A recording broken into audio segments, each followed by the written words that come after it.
எல்லா ஞானிகளும் மகான்களும் சொன்ன ஒரே உண்மை, இறைவன் ஒளி வடிவானவர். ஒளி வடிவான அந்த இறைவனை பிடிக்கணும்னா ஒளியை தானே பிடிக்கணும், யாரு காத்த பிடிக்க. இறைவன் ஒளி வடிவானவர், அது ஒரு பாயிண்ட். வேற இப்ப நம்ம பார்க்கக்கூடிய இறைவன்லாம் எப்படி இருக்காரு? கோயில்கள் எல்லாம் இறைவன் எப்படி வச்சிருக்காங்க? கல்லா வச்சிருக்காங்க.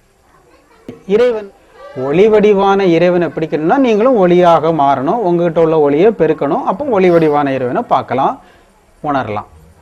இறைவனை கல்லாட்டு வச்சிருக்காங்களே, அப்ப இறைவனை பார்க்கணும், இறைவன் அடையணும், என்ன செய்யணும்? இறைவன் எப்படி இருக்காரு அப்படியே நீங்களும் மாறிட்டா போறோம். நீங்களும் கல்லா மாறுங்க. அதுக்கு என்ன அர்த்தம்? ஏன் இறைவனை எல்லா கோயில்லையும் கல்லுல செதுக்கி வச்சிருக்கான்? நீயும் கல்லாக இருந்தால், கல்லாக மாறினால் கல்லான கடவுளை காணலாம். இறைவன் எப்படி இருக்காரு அப்படியே நீங்க மாறணும். அப்ப தானே உங்கள்கிட்ட இறைத்தன்மை வெளிப்படும். ஒளியா இருக்கிறாரு, அதனால ஒளியாட்டு உயிரை கொடுத்திருக்காரு. அந்த இறைவனை கல்லாட்டு வச்சிருக்காங்க. கல்லாட்டு வச்சிருக்கக்கூடிய இறைவனை நீங்க பார்க்கணும், அடையணும்னா நீங்களும் கல்லாட்டு மாறுங்க. சின்ன பிள்ளைகள்லாம் கொடுக்கணும்னு ஓடிக்கிட்டு இருக்கு, வேலை செய்யிட்டு இருக்கு, என்ன இல்லாம அக்கிரம் பண்ணிட்டு இருக்கு. வீட்டுல அம்மா திட்டுவாங்களா, கொஞ்ச நேரம் சிவனேனி சும்மா இரியாமடா திட்டுறாங்களா இல்லையா? என்ன சொல்றாங்க? திட்டல்ல, வாழ்த்துறாங்க. சிவனேனி சும்மா இரி. இதுதான் உபதேசம். அந்த சிவனை நீங்க அடையணும்னா சும்மா இருக்கணும், வேற ஒண்ணும் செய்ய வேண்டாம். எப்படி சும்மா இருக்கணும்?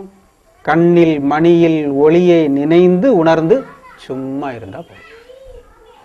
ஆடாதீர், அசையாதீர், வேறொன்றை நாடாதீர்.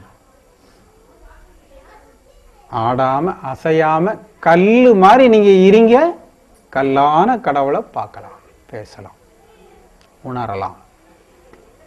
இதுக்குதான் கல்லாட்டு கடவுளை கோயில்ல படைச்சான். கல்லு மாதிரி நீங்க என்னைக்கு இருக்கிறீங்களோ அன்னைக்கு கல்லான கடவுள் காட்சி.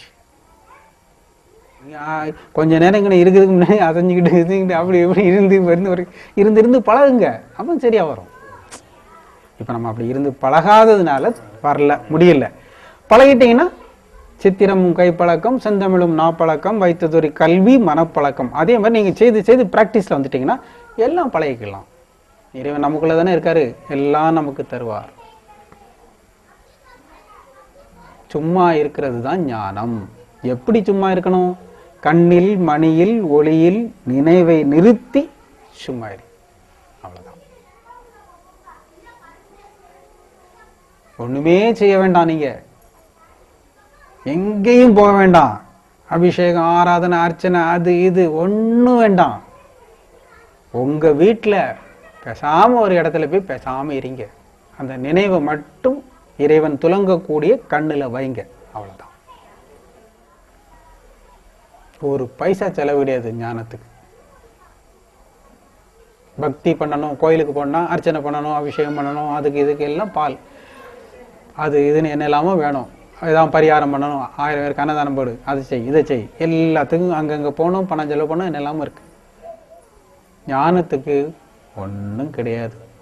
உனக்குள்ள இறைவன் இருக்கிறாரு, அதை உணரணும், அந்த ஆற்றலை பெருக்கணும். இறைவன் கூட விட்டுருங்க, நம்முடைய ஆற்றலை நம்ம பெருக்கணும். நமக்குள்ள அந்த இறைவன் தான் இருக்கிறார். நம்ம ஆற்றலை பெருக்கிறதுக்கு இது ஒண்ணுதான் வழி.